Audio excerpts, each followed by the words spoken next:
Naubos yung mga kampi ko dito at dalawa na lang kami dito ni tropa nag-dip. Kung makikita nyo dito, 5 pa buhay sa mga kalaban at gusto na nila tapusin. Kaya ang ginawa ko dito guys ay pinatagos ko na lang dito yung sibat ko. Kaya ang mangyayari dito ay madidepensahan pa namin yung laro. Sinubukan ko nga yung ibang build dito ay Moskov. Ang binil ko nga dito ay Moskov ay hindi attack speed. Nag-iba rin ako dito ng emblem guys. Kaya kung makikita nyo, ibang iba yung laro ko dito ngayon. Dumedepende din kasi ako sa emblem kung kailan ko papalagan tong kalaban. Kaya nga ang mangyayari dito, early pa lang ay bumabakbak na agad tayo. Ngayon ko lang ulit sinubukan tong build na to. Dati ito yung binibuild ko. Kaso nga lang biglang nag-uso yung attack speed. Kaya ayun na yung in-item ko. Hindi ko sana ulit susubukan tong build na to. Kaso nga lang ang dami nagre-request. Kaya ang ginawa ko ay sinubukan ko agad dito sa laro na to. Kaya kung makikita nyo dito, sobrang sakit na agad ng akin. Nararamdaman agad dito ng mga kalaban ko yung damage ko. Kahit may stress pa sila dito, hindi tumatalab. Napapatakbo na nga lang agad dito yung mga kalaban. Medyo nalamangan ko rin kasi yung mga kalaban namin dito. Kaya palag-palag na agad. Pero syempre, kahit lamang tayo dyan guys, kailangan pa rin natin mag-ingat. Dikit na dikit lang yung laban namin. Kaya ang ginawa ko dito ay bumasag na muna ng tore. All goods din yung Angela dito kasi sa akin sumasanib. Kaya nahabol ko agad dito yung mga kalaban namin. Hindi na nga rin tayo mapalagan dito ng mga kalaban. Nagsisitakbuhan na lang sila pag nakikita tayo. Pag ito binuild nyo guys, kailangan maingat kayo kasi sobrang lambot lang nito.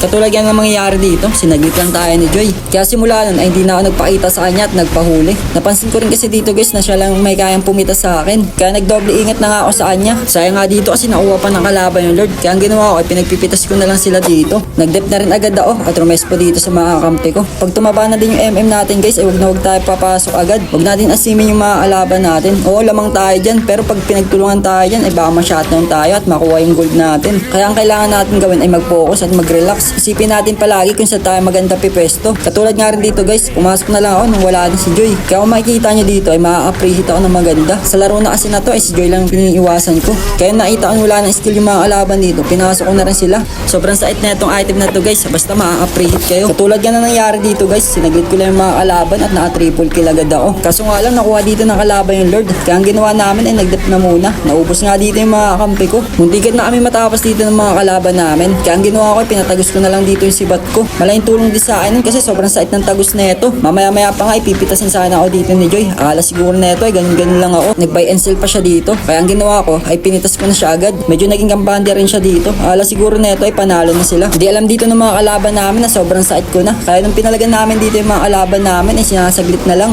Kahit nga si Estes ay hindi niya na kayang ihim yung mga kampi niya.